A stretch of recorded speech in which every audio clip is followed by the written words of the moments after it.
Shalom, people. This is Brother Kobe. The Lord gave me a dream, but I really didn't realize how interesting it was until I sat down and written everything down and saw all the detail. Today is 5/17/2023. But before I can tell you this dream and the interpretation, I have to tell you what quality control does. Quality control is an inspector. He'll be in a manufacturing plant, machine shop, something of that nature, and some blueprints will be brought up to him, and he'll look at the blueprints and he'll look at the parts, and then he'll grab his precision measuring equipment and gauges and start checking these parts, make sure the part lines up with the blueprint. Okay, and then checks the quality finish over everything. And if the parts do not line up to the blueprint, he will not sign off on these parts. He was going to reject them, all right, and send them back down to the floor to be reworked. Now, if the parts look like the blueprint, he's going to sign off on them, and then he's going to ship them to shipping, and then shipping is going to ship them out to the customer. So quality control is the last line of defense for the company, and you have to inspect these parts. So in this dream, I was in the quality control, and some parts were brought to me.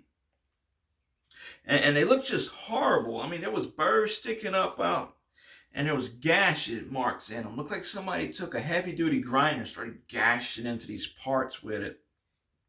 And there was these two men, and I was telling them that, look, these parts are not to spec.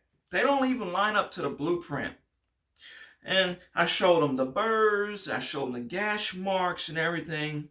And these two men said that they always make parts like this, and the customer accepts the parts in this condition.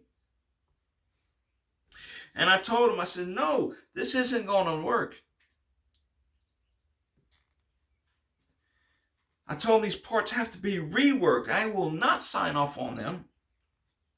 And I showed them the right process to make these parts so there would be no burrs or gashes in them. I was a machinist.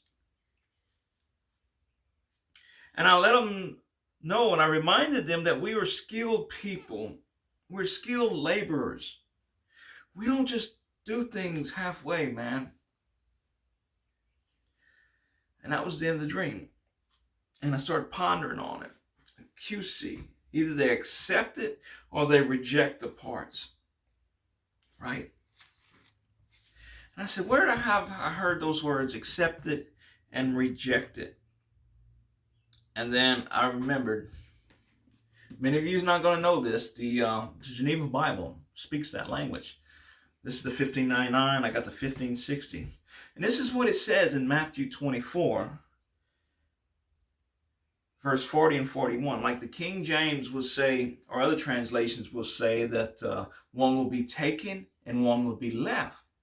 But the Geneva puts it as two in the field, one will be received and the other shall be refused.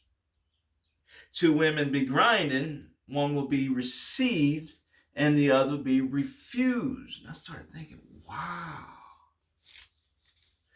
Jesus Christ, Yeshua HaMashiach, is the blueprint. We're supposed to resemble him. We're supposed to look like him.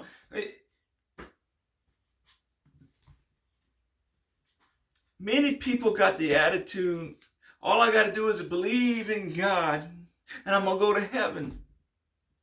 And I'm here to tell you, Galatians chapter 5, verse 24 says, for they that are Christ have crucified their flesh with the affections and the lust.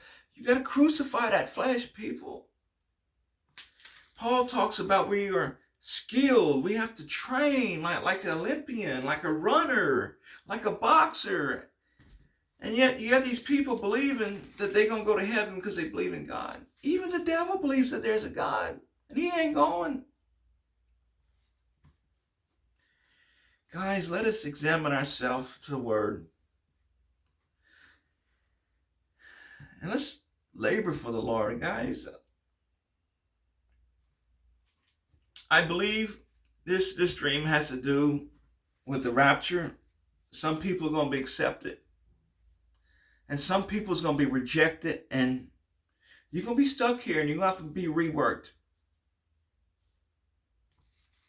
Okay? That might not fit your theology, but I do love you. And I have to tell you, keep your eye on the prize and keep working for Christ and crucify that flesh. Die to yourself. Amen?